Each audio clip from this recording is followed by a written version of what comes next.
According to Dodge's own research, compact SUV shoppers are most interested in value, reliability, and selling price. And so knowing that, Dodge built this, the Hornet SUV, which focuses on what Dodge wants out of a compact SUV. Power and acceleration, and being fun to drive. Let's check it out. The Hornet is Dodge's spin on the Alfa Romeo Tonale. In fact, it will even be built in the same Italian factory as the Alfa.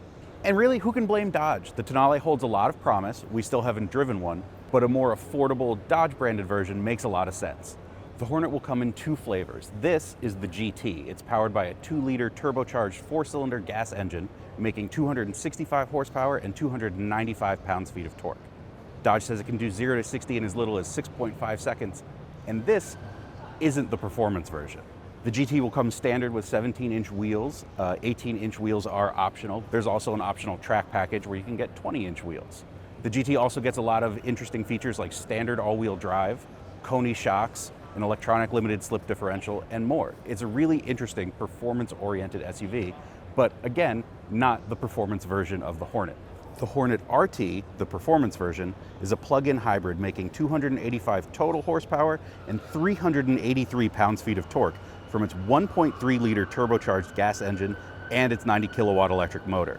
18-inch wheels are standard on the RT, and it also gets a feature called Power Shot, which gives it an extra 25 horsepower for up to 15 seconds, and Dodge says that can get it to 0 to 60 in as little as 6.1 seconds. And just for fun, while it is a performance car, the RT can travel an estimated 30 miles using only electric power with its 15.5 kilowatt-hour battery pack. The Hornet is offered with two option packages right now, both available on the GT and the RT. First is a blacktop package, with gloss black accents around the windows, the mirror caps, and the badging, as well as black 18-inch wheels. This, however, is the track pack, which goes a step further performance-wise. We get 20-inch wheels, Brembo brakes, dual-stage adaptive damping suspension, and better performance tires for more spirited driving. Inside the Hornet, it's still very much a Tonale. As much as it is outside, it is inside. There's a few differences. You don't have the DNA drive mode selector over here and no giant gear selector paddles behind the steering wheel, but you still get the same 12.3-inch digital gauge cluster, 10.25-inch touchscreen, driver-oriented cockpit angled this way, and honestly, it's not bad. It feels a little cheaper than the Tonale. It does feel more cramped than, say, comparable SUVs in the class, but also those aren't performance SUVs, so that's a trade-off. And as we mentioned, this is the track pack, so another feature of the track pack are these Alcantara and leather sport seats with some nice red accents. And Dodge does want to let you know that you can get red leather interior in the Hornet if you want, because why wouldn't you? In the back of the Hornet, it's the same story as up front, a little bit cramped. Not terrible. I can fit behind my preferred driving position. My knees are a little more elevated than I would like. Not bad.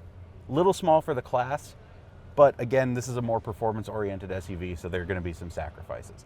Headroom is also bordering on problematic. My hair's brushing the roofline here. There is no sunroof, however, in this model, which usually eats into headroom, so be wary of that when you go to the dealership. You definitely want to test that out to make sure you fit. Otherwise, it's comfortable. Materials aren't great, not terrible. This is an auto show, so this isn't necessarily the final production version. But for an SUV that Dodge says is going to start at around $30,000, not bad.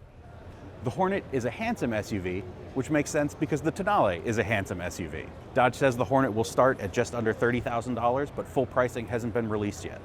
The Hornet GT is available for ordering now, with deliveries expected to begin in December, while the Hornet RT will be delivered in spring of 2023. That $30,000 price is likely to undercut rivals it's going to sit between, like the Hyundai Kona N and the Mazda CX-30 2.5 Turbo. In a world where nearly everyone is playing the same game, the Hornet stands out by playing an entirely different one. For more on the Hornet and the rest of the Detroit Auto Show, be sure to check out Cars.com.